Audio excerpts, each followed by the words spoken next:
Hello YouTube, I'm Vince White. I'm an employment attorney and we are answering a publicly posted question from a YouTube user.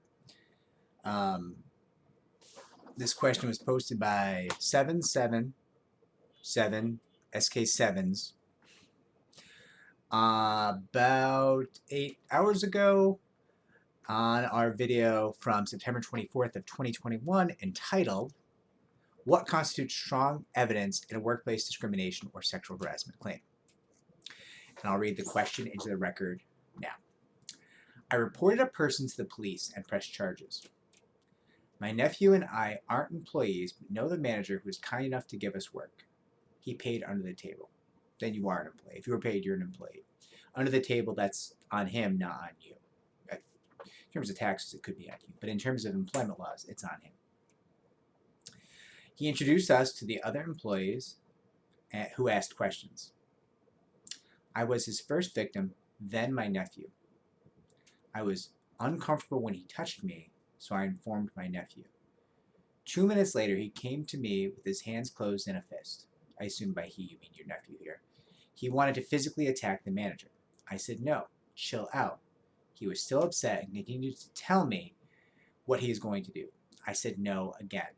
That's when I said, okay, I believe you, let's go. My nephew followed me out. We did everything a judge would want us to do. There was an investigation and he confessed. I assume the manager confessed what he did to you. I'm sorry. The victim's compensation program approved our application. Now we want to file a civil suit. This happened at a Dollar Tree store. He is also successful in real estate. Do I need an attorney? Can I receive a settlement without an attorney? Okay. So given that fact pattern, your first question is, do you need an attorney? I would heavily prefer it if you had an attorney. I think that having an attorney lowers the risk in your case, and I think it potentially raises what you might receive in terms of settlement, right? I also think it raises what you might receive in terms of a judgment if you go to trial in a civil suit. So, do you need an attorney? No. Do I want you to have one? Yes. Is that because I'm an attorney and I want attorneys to make money? I don't believe that's why I say that. But you know the context of my answer, so you can make your own judgments as to me and my motivations. I would not be the person to represent you here, right? So I don't have any financial motive. I just think that you should have an attorney because your case will have less risk and have a higher chance of victory, and your victory will potentially be worth more in terms of settlement or judgment if you have an attorney, I sincerely believe. Your second question is, can I receive a settlement without an attorney? Yes, absolutely. You can absolutely receive a settlement without an attorney.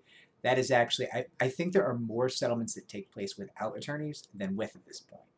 And that's because employers try to settle with employees before they get counsel in many, many situations, because they can often give the employee, small money without an attorney being involved.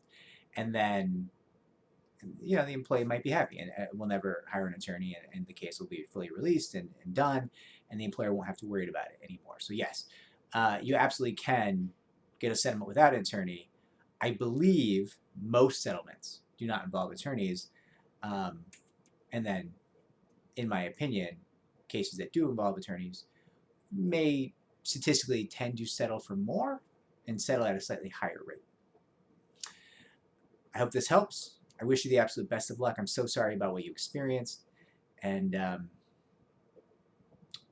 certainly understand your nephew's anger, but I think you did everything right here. It sounds like you did everything right, and I will be cheering for you.